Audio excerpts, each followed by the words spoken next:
ॐ अज्ञानतिमिरान्धस्य ज्ञानाञ्जनशलाकया चक्षुरुन्मिलितं येन तस्मै श्रीगुरुवे नमः। नमां विष्णुपादाय कृष्णप्रेष्ठाय भूतले श्रीमते भक्तिवेदान्त स्वामिनिति नामिने। नमस्ते सरस्वते देवे गौरवाणी प्रचारिणे निर्विशेष शून्यवादी पाश्चात्यदेशतारिणे वाञ्छाकल्पतरुभ्यश्च कृपासिन्धुभ्य एव च पतितानां पावनेभ्यो वैष्णवेभ्यो नमो नमः। जय श्री कृष्ण चैतन्य प्रभु नित्यानंद श्री अद्वैत गदाधर श्रीवासादि गौरभक्तवृंद। हरे कृष्णा कृष्ण कृष्णा हरे हरे, हरे राम राम राम हरे हरे। मूकं करोति वाचालं पङ्गुं लङ्घयते गिरिं यत्कृपातमहं वन्दे श्रीगुरुं दीनतारिणं परमानन्दमाधवम्। Hare Krishna, dear devotees. So let me share my screen. And so we are continuing to study the verses from Brahma Samhita. And last time we read a few verses where we learned that how Brahmaji saw everything dark when he appeared on the top of the lotus flower that sprouted from the navel of Garbhodakashayi Vishnu. And then he, after performing austerities, he started meditating on Krishna and his abode. And in the meditation, he saw Krishna in his abode playing flute, and the sound vibration that was coming from his flute, Venu, is called Brahmaninad, or it is the source of the Vedic literature. And then also we read that he was given instructions by Gayatri in person, and that's how he was also initiated. And then he was enlightened. In the last 28th verse, we read that thus how he was enlightened by Gayatri, and then he started worshipping Krishna and offering prayers with very beautiful hymns, and that's where we are going to start. And those are the prayers that typically are recited in all the temples as Brahmaji's prayers, and those are more commonly known as Brahma Samhita.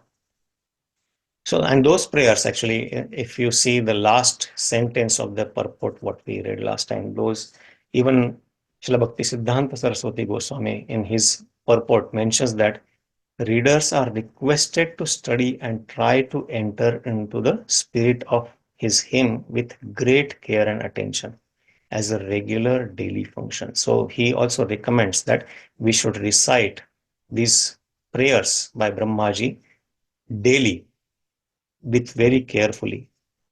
So the first verse we are going to read from his prayers, that is the 29th verse in this 5th chapter of Brahma Samhita. And it goes like this. cintāmaṇi-prakara-sadmasu kalpa-vṛkṣa lakṣāvṛteṣu surabhīr abhipālayantam lakṣmī-sahasra-śata-sambhrama-sevyamānaṁ govindam ādi-puruṣaṁ tam-ahaṁ bhajāmi. So here in this verse, Brahmaji is describing or meditating on the abode of Krishna. So he's describing how that abode of Krishna, the Goloka Vrindavan, what we have been hearing or reading for past several weeks, how it is made and how it is glorious, how wonderful it is. So he starts with what it is made up of. cintāmaṇi-prakara-sadmasu. So that Goloka Vrindavan, the abode of Krishna, the supreme abode, the spiritual planet, the topmost spiritual planet, is made up of touchstone. Just like in material world, the houses and roads and everything here is made up of, say, bricks, cements, and other material elements. So in the same manner, everything in the abode of Goloka, in the abode of Krishna, is made up of cintāmaṇi stone. So which is transcendental stone, and it is everything there is spiritual. There is no material tinge in the spiritual abode. So the touchstone is explained like if you touch iron with this stone, it turns into gold. And it is also our self-effulgent. So everything there is made up of this touchstone. And kalpa-vṛkṣa, the trees there are kalpa-vṛkṣa trees. They are desire trees. So just like the trees here in the material world are, let's say a mango tree can give you mangoes, but or a coconut tree can give us coconuts. But the kalpa-vṛkṣa, they can fulfill any desire of you. They can give everything and anything and everything to you because they are not ordinary trees. And this is basically, they are all spiritually Krishna conscious. Everything in the spiritual abode is Krishna conscious because without being Krishna conscious, nothing can even exist in the spiritual world. And that's what we are aspiring for actually. So, and everything is spiritual. Like in the material world, the consciousness of different entities is at different level. And the living entities are more conscious or superior in consciousness than the inanimate animals. And this is actually very beautifully in the hierarchical way Kapila Dev explains in the Brahma Samhita 29th chapter to his mother Devahuti. When he is explaining about the devotional service, he explains about the hierarchy or the different gradations of consciousness, how it is developed. Just like even for a living entity, when when a child is born, in his child body, the consciousness is different. And as he grows, his consciousness develops and he starts behaving differently. And as he grows old, when he or she gets married, then the consciousness is different. So as the body changes, our consciousness also changes and consciousness develops. In the same manner, the different living entities, animals or other living entities, trees and other birds and beasts, all those have different type of consciousness depending on the body. So we can probably quickly browse through those verses here. So here in the 28th verse onwards, in the 29th chapter of Srimad Bhagavatam, in third canto, Kapil Dev mentions about the different grades of consciousness, how it is developed. And he starts with living entities are superior in consciousness to the inanimate objects, just like trees or all, not trees are living entities, but trees are much better than the stones or other inanimate animals. And he further says that among the living entities, now the living entities, as we hear Prabhupada several times quotes verse from Padma Purana, the different types of living entities, the 8.4 million species, how they are divided according to how they behave or their development of consciousness. Jalajānava-lakkhaṇi sthāvara lakṣmī-shati krumayo rudra sankhyakamْ pakshinām dasha-lakṣāni trimshala-lakṣāni pāṣava chatur-lakṣāni manava. So there are 9 lakhs of jalaja, aquatics. So all the living entities who are underwater, they are 9 lakh type of those. Then krumayo rudra sankhyakamْ, they are 1.1 million or 11 lakh of reptiles and insects. Pakshinām dasha-lakṣāni, there are 10 lakh types or 1 million types of birds. Then there are trimshala-lakṣāni pāṣava, there are pashu or the beasts of 3 million different kinds, and depending on consciousness, there are also 400,000 types of human beings. So these categories, further depending on the consciousness, they are given grades here. So the living entities who display different symptoms, life symptoms, are better than the inanimate. And the animals with developed consciousness are better than the other living entities like trees or inanimate. And the better still are those who have developed sense perception. And thus he goes on different sense perceptions. So, and then we come to human beings. So among human beings also, then there are different gradations. So among human beings, societies which is divided according to the quality of work. Basically, the civilizations which are following the varnashrama dharma are better or are the best. They are much better because all other human beings are only for the namesake human being. They are different. They are considered as pashu, or they are just two-legged animals. And this in the society, then the Brahmanas are the best in that society. And among the Brahmanas who have studied Vedas, and then among the Brahmanas who have studied Vedas, one who understand the purports of the Vedas, they are the best. And then finally, he says that better than man who is liberated from the material contamination. So the liberated person is considered better, but better than him or the best among everyone is the pure devotee who executes devotional service without expectation of reward. And that's what is called Krishna consciousness. So that Krishna consciousness can be developed in human form of life. And this is for the material world. But when we are fully developed in Krishna consciousness and our only goal remains to serve Krishna, that is when we can enter into the spiritual abode of Krishna. So everything in the spiritual abode that Brahmaji is mentioning here is actually completely Krishna conscious. So they are all spiritual entities, even the cintāmaṇi or the kalpa-vṛkṣa. So just like when somebody wants something, a master asks his servant that give me something. So the servant will make sure that the master gets that thing, whatever he wants. Give me a glass of water or give me certain thing. So the servant will make sure that the master gets it. Obedient servant will always make sure that. In the same manner, even the kalpa-vṛkṣas, they all have one single desire, that is to serve Krishna. Because as we hear in many places, our relationship with Krishna is that of a master and a servant. He is the supreme master and we are his eternal servant. And when we understand that, that is what is self-realization. And when we act in that, that is Krishna consciousness.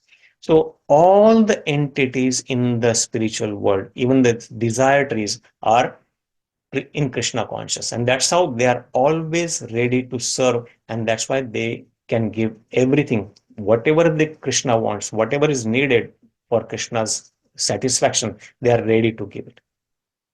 So that's why they are desire trees, or so they are ever ready to fulfill desire of Krishna.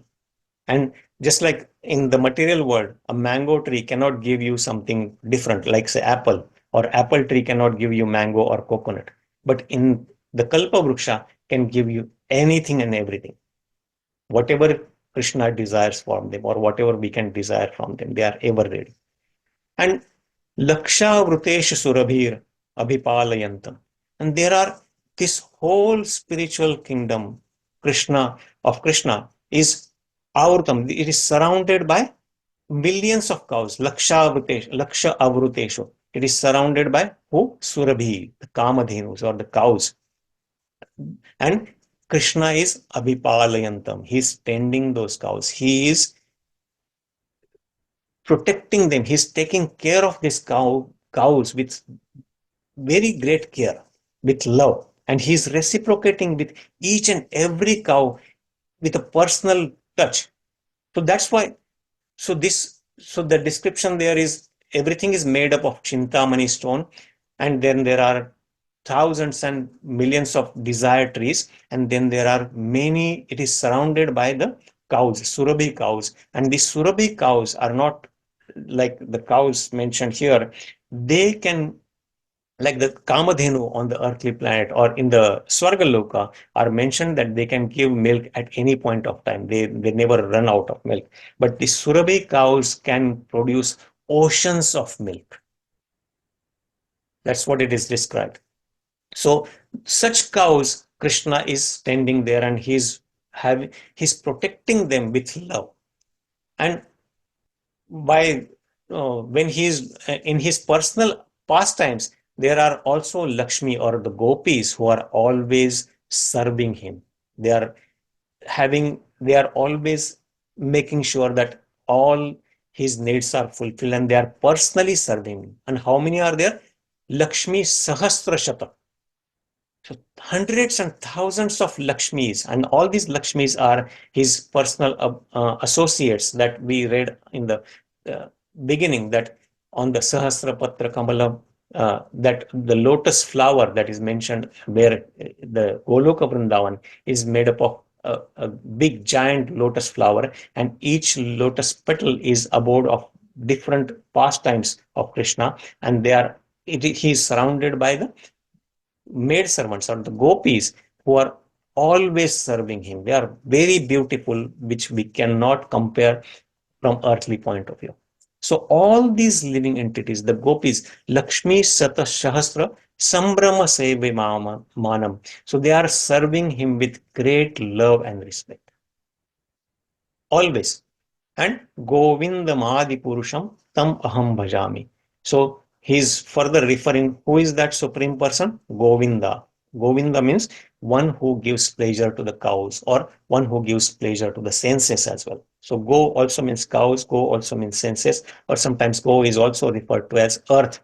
When Krishna was here, he is also giving pleasure to the earthly planet. So Krishna, who gives eternal happiness, pleasure to the cows, as he is Gopala, as we read in the second line, surabhīr abhipālayantam. So he is giving pleasure to the cows, and he is one who is giving pleasure to everybody's senses. So that Govinda, who is ādi-puruṣaṁ, who is the original personality, who is from the beginning, he does not have any beginning, but he is the origin of everything. So that ādi-puruṣaṁ, and he is the supreme enjoyer also. Purusha literally means enjoyer. So even though the living entities in this material world sometimes are referred as Purusha, because they are also trying to enjoy separately than Krishna, and that's why they are sent, or this material world has been created so that they can try to enjoy using these material elements here. That's why they are sometimes referred to as Purusha, but real Purusha is one, and that is Krishna, or he is also referred to as Parama Purusha or Purushottama. Everyone else, everything else, be it material or is spiritual, is called Prakriti, and Prakriti is for the enjoyment of Purusha. So including all the living entities, irrespective they are male or female or other bodies, they are Prakriti. As Krishna refers in the 7th chapter, describes the two different types of Prakritis, Bhumirapo nalo vayu khammano buddhirevacha ahankara itiyam me bhinna prakriti rashtada. He describes the material energy as 8 different divisions, that earth, water, fire, air, ether, and then mind, intelligence, and false ego. And besides then he explains that besides this, there is my superior energy, apara prakriti. And what is that? Jiva bhutam mahabaho yayedam dharyate jagat. So jiva bhutam, all the living entities, that is the spiritual energy. That is the superior prakriti of Krishna. That's what he mentions. But unfortunately, in this material world, this superior prakriti is trying to exploit the material elements, the material prakriti. So that's how all of us, we are here because we wanted to enjoy separately from Krishna, and we are trying to enjoy or exploit this material for our own sense gratification.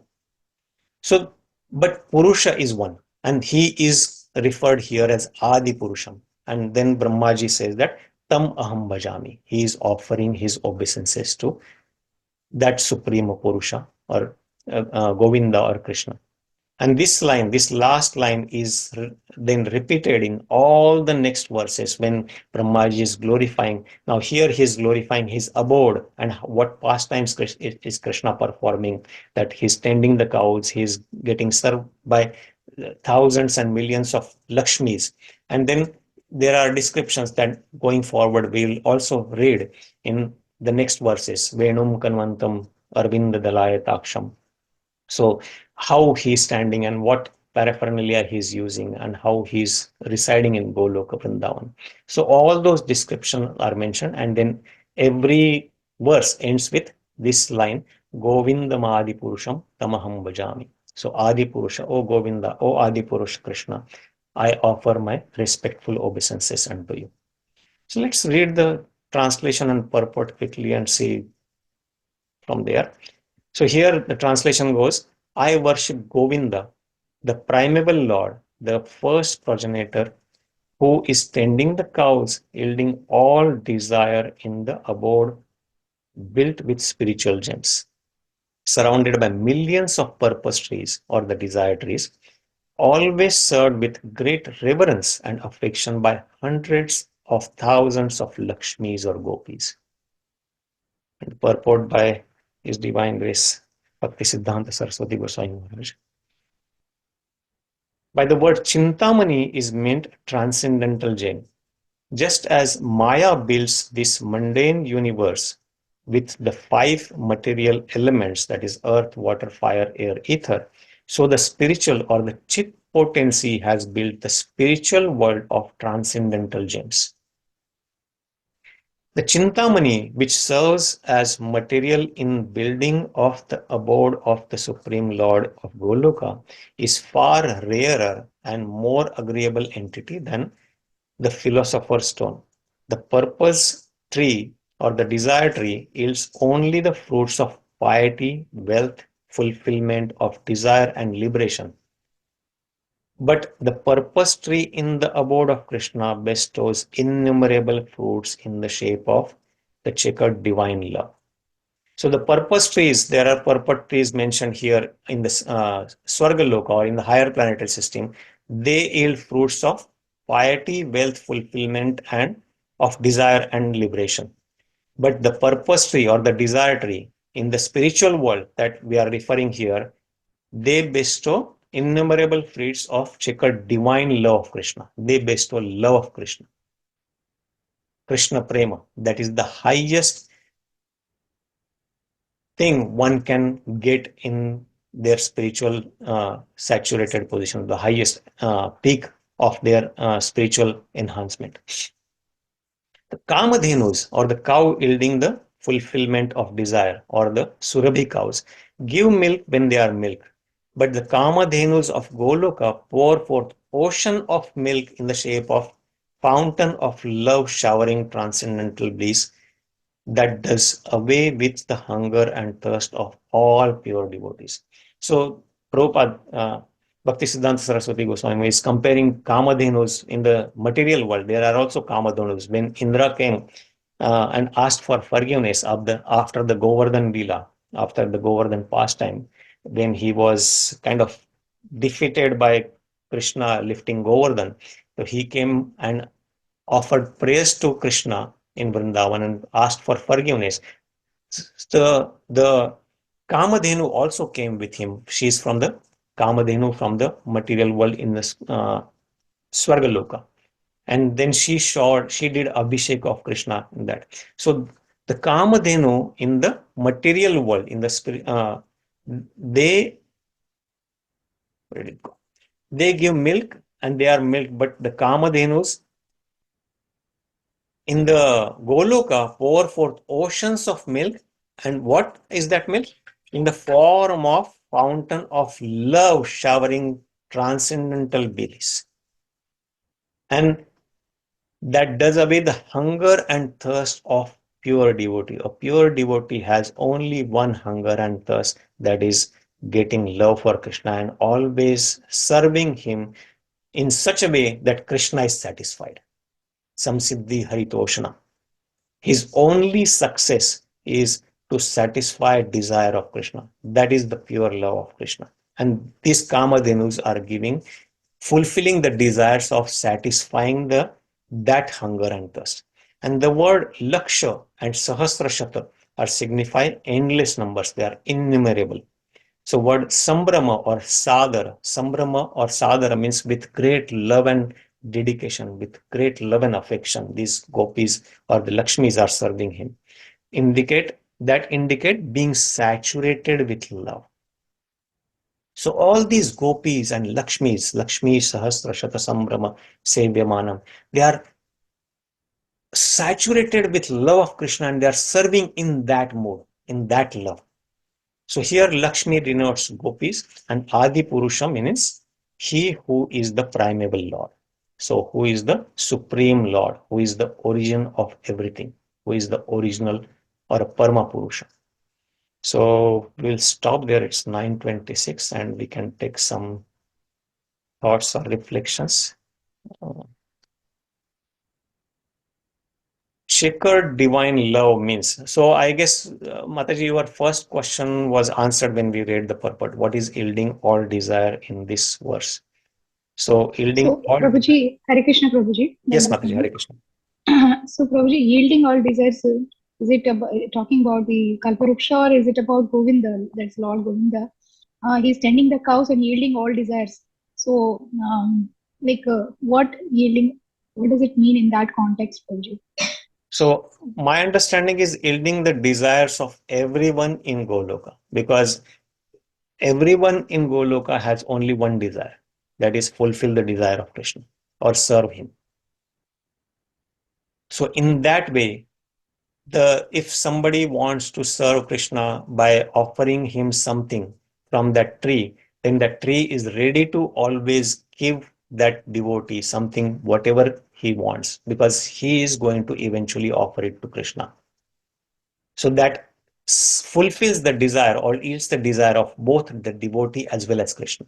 So that's how I understood it. Thank you, Prabhu. And what is the meaning of checkered divine love? Checkered divine, we read somewhere, right?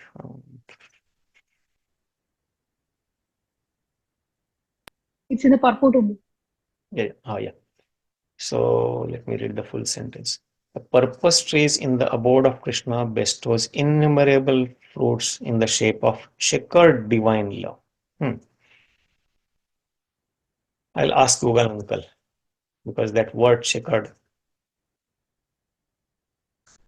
what does it mean? So checkered means we know that, the checks and checkered are same. Marked periods, okay. Describable. So yeah, checkered, having right? a pattern, okay, I don't know. Just like a chessboard, it's checkered. So Yeah. In the shape of checkered divine love. I'm not sure how, in what way Srila Bhakti Siddhanta Saraswati Thakur is using that word, but checkered means I'm not sure, but I'm thinking here that it makes sure that everything is fulfilled. The divine love in fullness.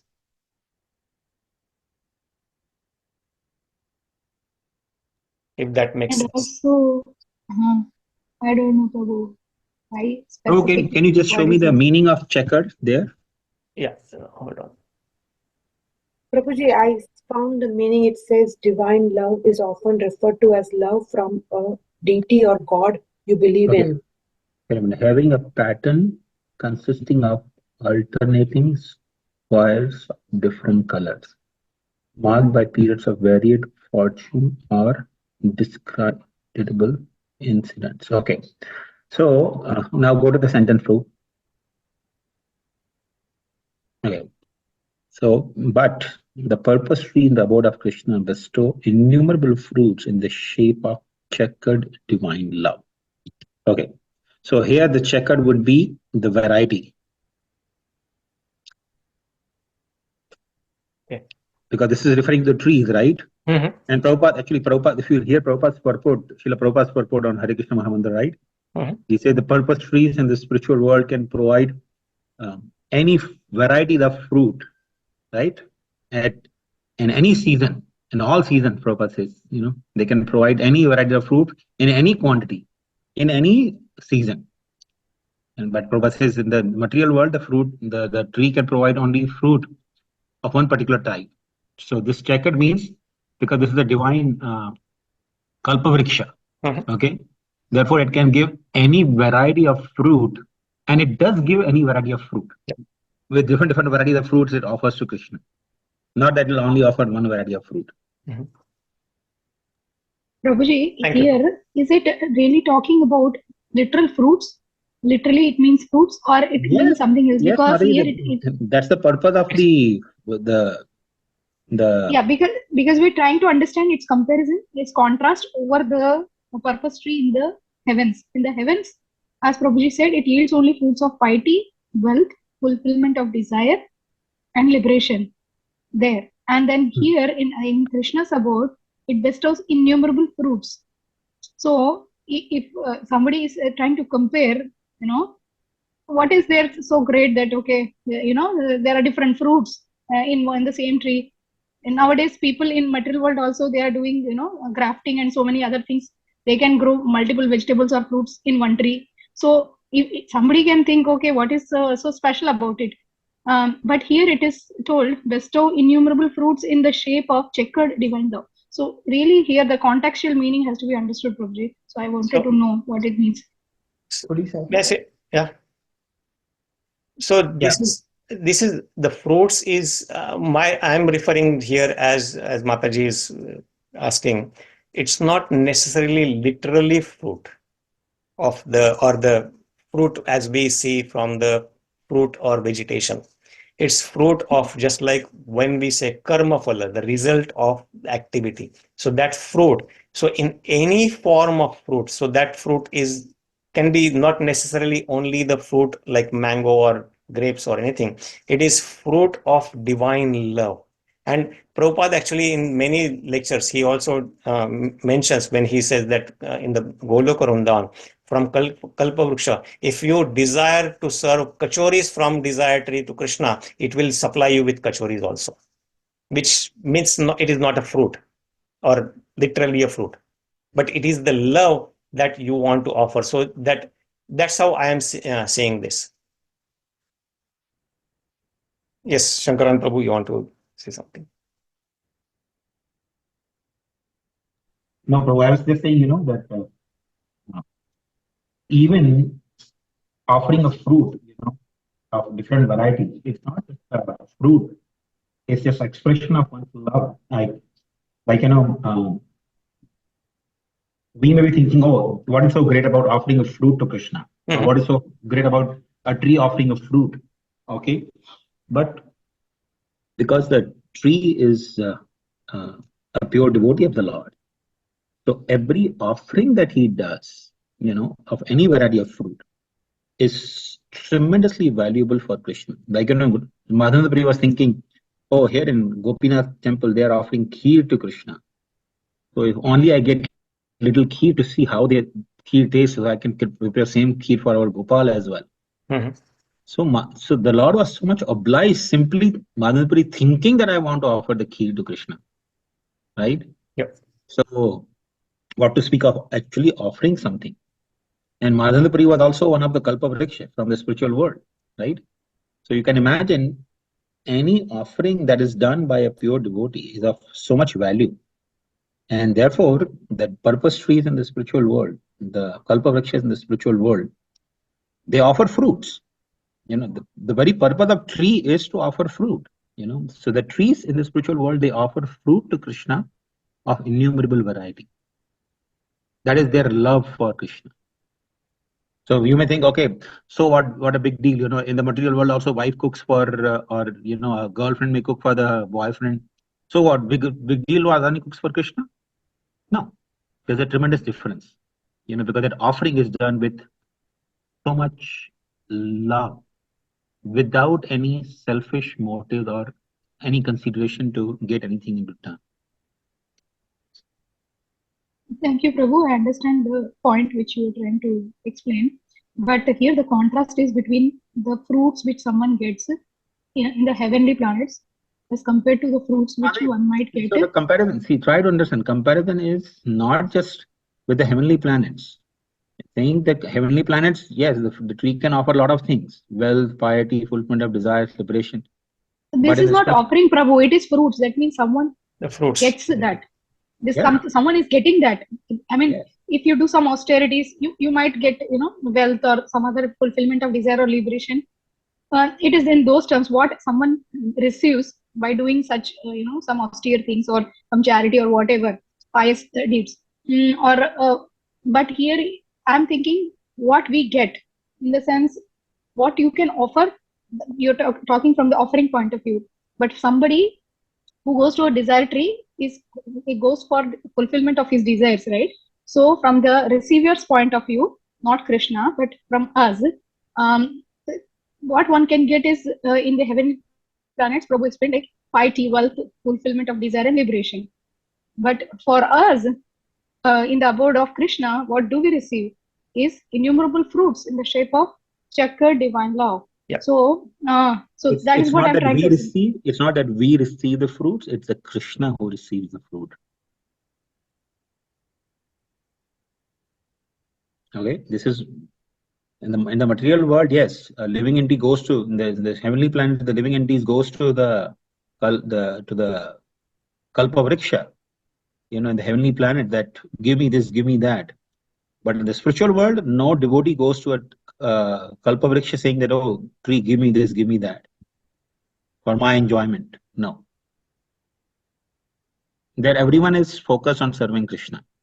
Why only kalpa-vṛkṣas? Even kamadhenu, the cows are kamadhenus. They are fulfilling cow. They can fulfill all the desires. Why only fruit from the tree? If you ask from the cow to give you fruit, the cow will also give you the fruit of any variety. But it's not that, the devotees will ask a cow to give me a fruit. They will go to a kalpa-vṛkṣa and ask the fruit, because every devotee has something to offer there. Okay. Thank you, Prabhu. So it's not for the living entities to receive something. It's actually for Krishna. In the spiritual world, everything is for Krishna. Okay, Prabhuji. And also, I have another point. You mentioned, Prabhu, that these are lakṣmīs, the hundreds of thousands. They're mentioned as lakṣmīs. Sorry, not lakṣmīs, gopīs. So here it said, always served with great reverence and affection. So reverence is, I think, lakṣmīs, and affection. Of course, both of them will, lakṣmīs as well as gopīs, are both show reverence. Both show affection. But gopīs won't show reverence, right, Prabhu? So here, sambhrama-sevyamānaṁ. So that is the key word here, being saturated with love. So even in that, again, how you take reverence, that is important. So reverence is, and on different modes, they will show reverence, or they will, in that loving affection, because they are saturated with love, they will show reverence and affection both. Because just like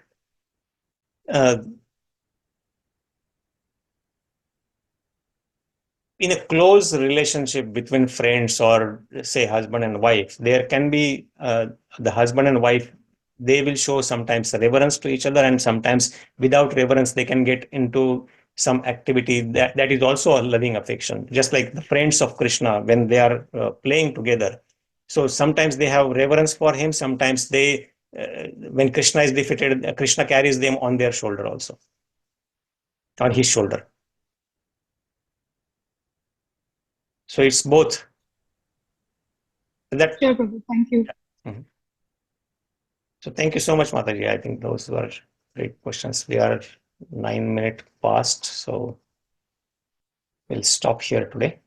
Thank you very much, Radhā-Rañjana. Thank you so much, Shankar. So thank you so much, Prabhujis and Matajis. Thank you, Prabhu. Thank you, Prabhuji. Hare Krishna. Patitanam kalpa-tarubhya kripa sindhubhya patitanam pavanebhyo vaishnavabhyo jai Srila Prabhupada ki jai. Hare Thank you, Hare Krishna. Hare Krishna.